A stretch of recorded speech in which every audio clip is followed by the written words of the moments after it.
Saudara, untuk mengetahui informasi lain terkait dengan proses pencarian dan juga penanganan longsor yang ada di kawasan Kabupaten Bandung Barat, kita sudah terhubung dengan jurnalis Kompas TV, ada Vida Alatas dan juru kamera Abdul Rokim dari lokasi longsor di Cisarua, Kabupaten Bandung Barat. Vida, sampai dengan saat ini bagaimana situasi di sana? Apakah cuacanya cukup baik dan ini sudah memasuki pukul 4 sore? Apakah proses pencarian juga masih terus dilakukan?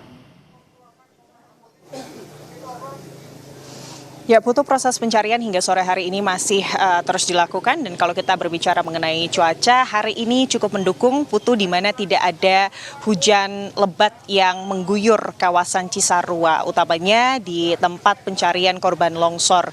Tadi sebetulnya proses evakuasi atau pencarian sempat terkendala dengan adanya longsor susulan begitu ya, di mana TKP pencarian longsor ini berada di kaki Gunung Burangrang, dan pada sekitar pukul 10.40, Putu dan juga saudara, para relawan dan juga tim SAR ini melihat adanya longsor susulan dari hulu Gunung Burangrang yang juga ditandai dengan aliran air yang deras ke hilir atau ke kaki Gunung Burangrang, yang juga menjadi tempat proses pencarian korban yang hari ini sebelumnya di pagi hari begitu ya, ada 80 korban, Putu dan juga saudara, yang memang masih dalam keadaan hilang atau dicari oleh tim SAR gabungan, dan sampai sore hari ini 8 body pack ini telah ditemukan. Tapi untuk lebih lengkapnya terkait bagaimana dinamika di lapangan dan juga proses evakuasi, kami sudah bersama dengan salah satu relawan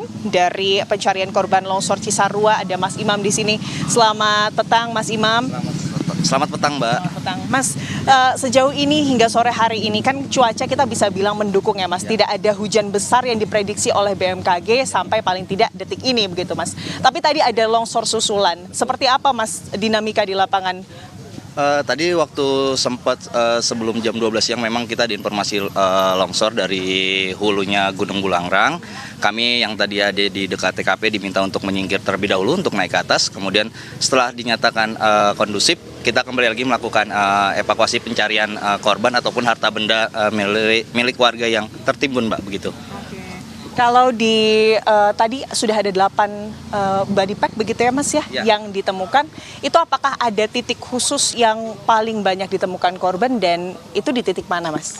Sebenarnya kalau titik khusus dari kami informasi tim relawan memang sepertinya tersebar ya, Mbak, karena kan ini dari hulu sampai hilir gitu kan. Tapi memang ada titik yang difokuskan itu sepertinya di tengah, karena di atas itu kan pusatnya perkampungan. Nah, itu kemungkinan terbawa oleh arus, jadi antara ke tengah sampai ke hilir seperti itu sih, Mbak. Jadi proses berdasarkan rekomendasi kami ikutin aliran dari sungai tersebut gitu, Mbak. Aliran sungai, betul. Oke, kalau dari kontur sendiri seperti apa, Mas, di Medan?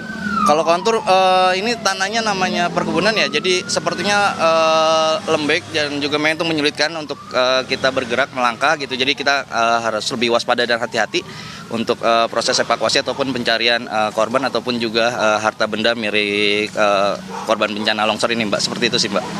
Kendalanya, Mas, tadi selain kalau cuaca kan ini bisa dibilang secara keseluruhan mendukung, lalu juga tadi yang menjadi kendala kontur tanah ya, Mas, masih labil bisa dibilang seperti itu. Kalau alat berat sendiri, Mas, sudah bisa dikerahkan seperti apa, Mas?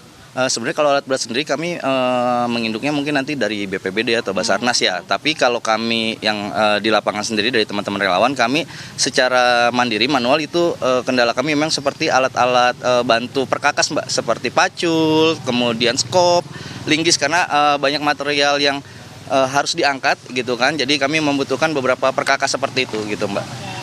Tapi sejauh ini kebutuhan alat perkakas itu bagaimana, Mas, untuk relawan? Kalau relawan sendiri tadi memang ada bantuan dari warga ya, jadi warga sekitar yang memiliki perkakas dibawa, karena kami juga peralatannya terbatas, Mbak, gitu. Kami memang ke sini peralatan yang kami bawa safety body ya, APD segala macam, dan alat-alat pendukungnya hanya sebatas apa yang kami bisa upayakan saja, seperti itu sih, Mbak. Oke, baik. Mungkin harapannya seperti apa nih, Mas, untuk 14 hari ke depan kan masa tanggap darurat bencana longsor Cisarua ini bagi para relawan? Ya, harapan kami sih semoga bencana ini cepat terkendali, terus para korban tentunya yang selama ini yang diinformasikan hilang cepat diketemukan, terus para penyintas korban yang juga selamat diberikan kesabaran ketabahan, seperti itu sih, Mbak. Harapan kami yang penting mudah-mudahan cuaca ini mendukung ke depannya di dalam upaya melakukan evakuasi korban sehingga mempermudah pencarian dan juga mudah-mudahan semua korban yang dinyatakan hilang dapat ditemukan dengan keadaan terbaiknya mereka. Seperti itu sih, Mbak. Baik, amin. Terima kasih banyak Mas Iman atas waktunya bersama kami di Kompas TV. Lancar sehat selalu sampai 14 hari ke depan. Semoga semua korban bisa ditemukan. Terima kasih sekali lagi, Mas. Itu tadi Putu dan juga saudara, kalau melihat memang luasan dari longsor ini juga menjadi tantangan karena tadi Kepala Basarnas menyebut bahwa luasan longsor dari mahkota titik awal longsor hingga ke lidah longsor atau titik akhir longsor begitu ya, Putu dan juga saudara, ini sepanjang jaraknya ini 2009 meter atau lebih dari 2 kilometer. Tanah yang juga masih dalam kondisi labil begitu ya, ini juga menjadi tantangan karena dengan kondisi tanah ini artinya alat berat tidak bisa sepenuhnya dikerahkan. Padahal fungsi dari alat berat dari proses evakuasi longsor ini cukup krusial, di mana memang kondisi para korban yang ditemukan di hari ini oleh tim SAR gabungan mayoritas berada di bawah runtuhan bangunan. Artinya memang banyak reruntuhan bangunan yang perlu disingkirkan untuk melakukan proses evakuasi dan juga pencarian korban, dan untuk melakukan penyingkiran reruntuhan bangunan itu, Putu dan juga saudara, tentunya alat berat ini sangat dibutuhkan.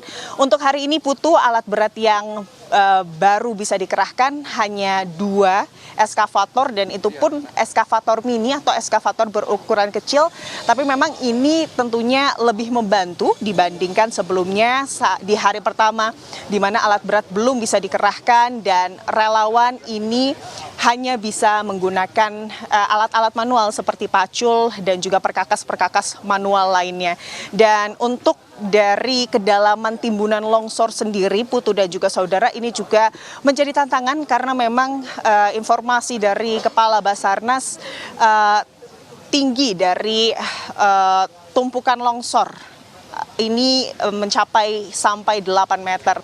Artinya korban tertimbun kurang lebih 8 meter di dalam tanah. Dan untuk hari ini, Putu dan juga saudara, sudah ada 8 body pack begitu ya yang berhasil ditemukan oleh tim SAR gabungan. 8 body pack ini, Putu dan juga saudara, memang masih belum bisa diidentifikasi apakah itu artinya 8 orang yang berbeda atau bagaimana, karena memang 8 body pack ini artinya, Putu dan juga saudara, adalah jasad korban atau bagian tubuh korban yang ditemukan di waktu yang berbeda dan juga di tempat yang berbeda. Untuk mengetahui apakah 8 body pack yang hari ini sudah ditemukan oleh tim SAR gabungan adalah 8 identitas yang berbeda ataukah tidak, ini nanti adalah ranah dari DVI, di mana kemudian setelah ke-8 body pack ini ditemukan begitu ya dari tim SAR gabungan, ini langsung dibawa atau ke puskesmas setempat begitu ya, untuk selanjutnya ini dibawa ke RSUD setempat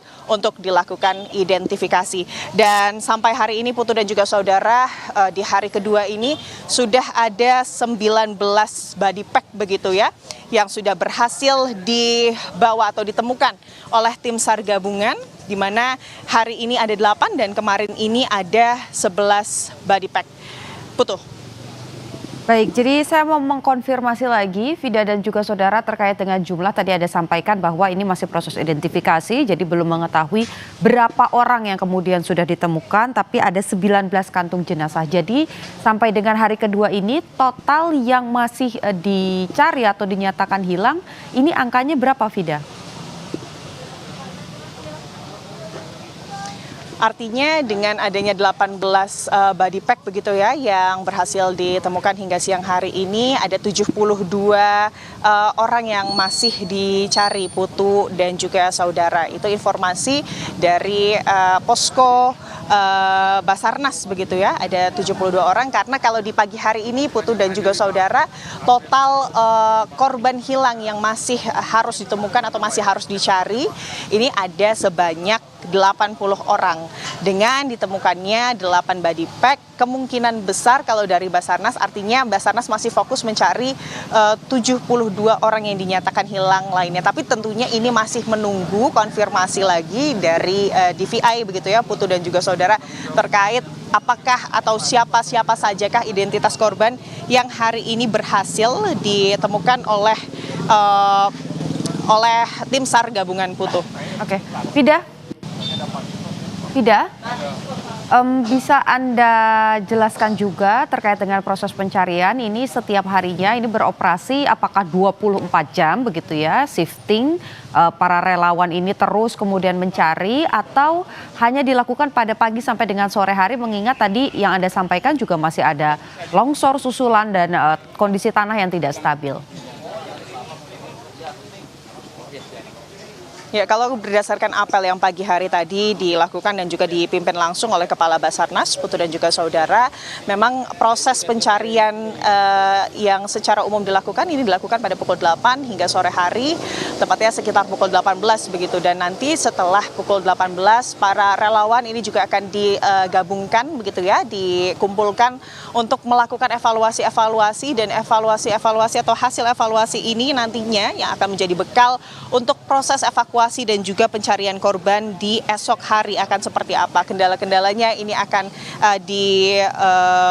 diberikan begitu ya, dijadikan masukan dan juga nanti ini juga dilakukan untuk melakukan mapping begitu terkait pencarian korban di hari selanjutnya. Dan untuk hari ini Putu dan juga saudara, itu tadi kalau dilihat dari cuaca memang dari pagi hingga sore hari ini tidak ada hujan yang lebat begitu yang mengguyur, tapi di saat ini Putu dan juga saudara terlihat hujan yang cukup deras ini juga sudah mulai turun begitu ya di lokasi tempat pencarian korban. Dan biasanya kalau memang hujan ini sudah terlihat lebat dan juga sudah berpotensi mengganggu atau menimbulkan longsor susulan, ini tentunya akan dihentikan sementara proses pencarian karena memang tadi arahan dari Kepala Basarnas untuk para petugas SAR yang hari ini berjumlah kurang lebih 400-an petugas SAR gabungan gitu ya Putu dan juga saudara, ini adalah untuk terkait kehati-hatian karena jangan sampai dalam melakukan evakuasi korban kemudian karena tidak mengutamakan keselamatan akhirnya ada korban tambahan itu. Baik. Yang tentunya menjadi hal yang digarisbawahi atau pesan dari Basarnas untuk proses evakuasi dan juga pencarian korban yang hari ini memasuki hari kedua dan nanti informasinya masa tanggap darurat bencana longsor di Cisarua ini akan berlangsung sampai 14 hari ke depan, Putu. Oke. Baik, Vida, singkat saja, saya hanya butuh satu kepastian, singkat saja terkait dengan proses postmortem ataupun juga antemortem terkait dengan identifikasi korban, apakah ini sudah mulai diambil sampelnya dari keluarga? Singkat saja, Vida.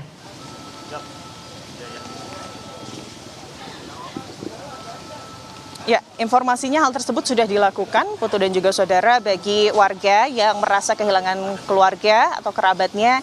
Ini memang bisa datang ke posko DVI begitu ya, yang berada di puskesmas setempat atau ke RSUD setempat agar kemudian saat adanya korban atau jenazah korban begitu yang ditemukan, ini bisa langsung diidentifikasi melalui DNA dari keluarga. Dan tidak hanya dengan proses postmortem begitu ya, Putu dan juga saudara, kami juga melihat banyak sekali warga atau masyarakat yang mencari keluarganya yang juga datang ke lokasi agar saat kemudian ditemukan jenazah ini bisa dikenali juga, Putu.